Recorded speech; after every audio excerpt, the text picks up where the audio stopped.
Yeah, yeah. Isang bansa, isang tinig, para sa hustisyang dapat pantay. Reggae vibes, truth vibes. Listen. Sa umaga pagmulat, tanaw ko ang bigat ng bansa. Puro reklamo sa paligid pero tahimik ang hustisya. Bakit ganito kapag may pera ka? Parang simple ng lahat pero pag mahirap ka, parang ang bagal ng pag-usad ng batas. May tatay na nakaposas dahil sa maliit na kasalanan. Samantala'y may mayamang gumawa ng malaki pero parang walang laban sa korte. Parang may sariling oras ang mga mayaman, habang ang ordinaryong tao araw-araw nangangailangan. Kailan maririnig ng langit ang hinaing ng tao?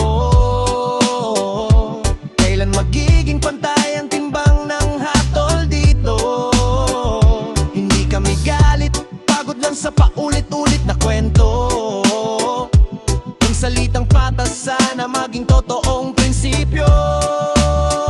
Tamang hustisya, yan ang hiling ng masa.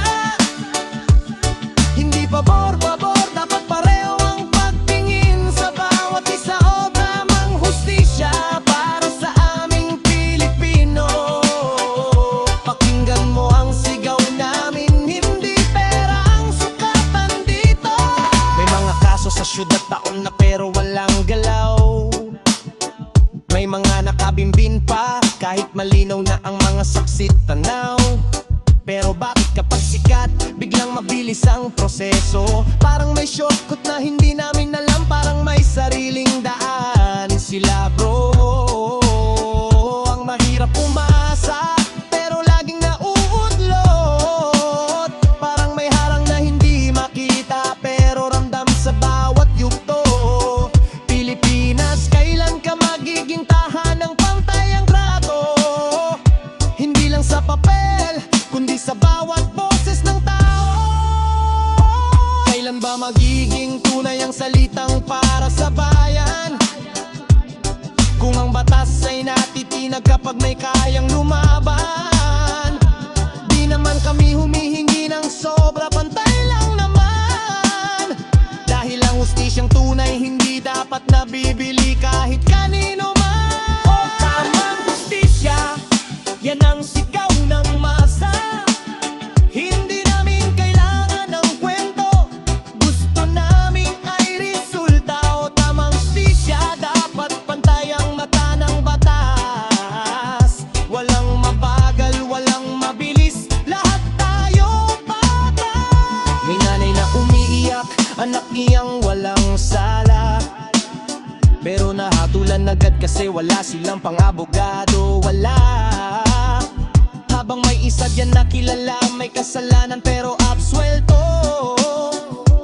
Tila may protektang kamay, parang may sikreto.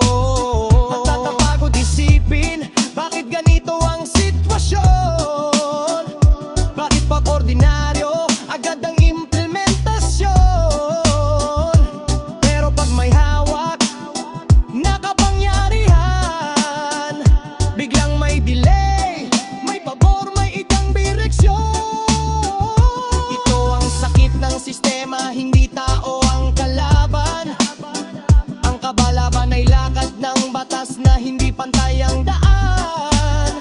Reggae ang tugtog pero ang mensahe diretso't malinaw. Hustisyang pantay ang gusto naming sigaw. Justice for the people, justice for the land. No money, no power, still deserve to stand.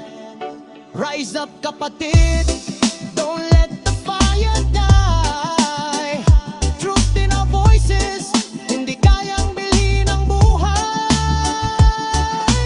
Justice, justice, tamang hustisya lang nais.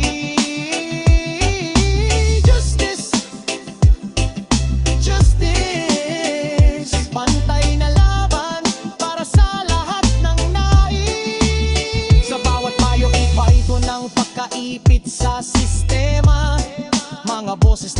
pagod, pero hindi nawawala ang problema. Kahit saan ka punta, pareho ang sinasabi.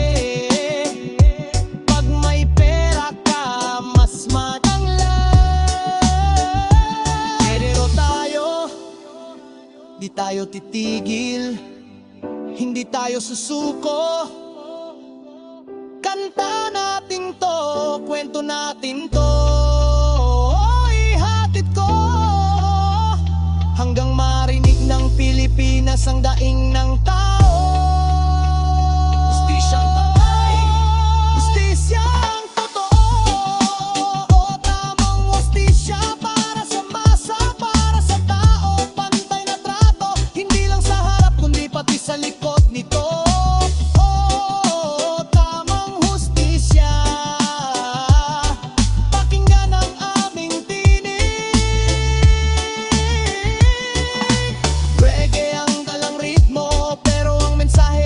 Matitiklop ng init.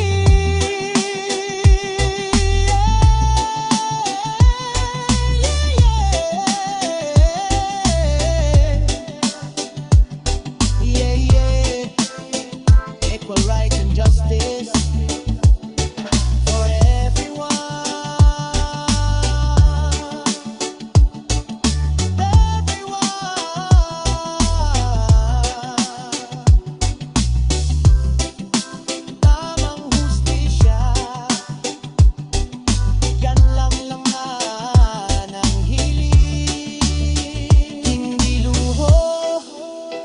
Hindi karo, pantay lang ang pagtingin. Hanggang sa dulo, dadalhin ko ang awit na ito para sa bayan, para sa tao.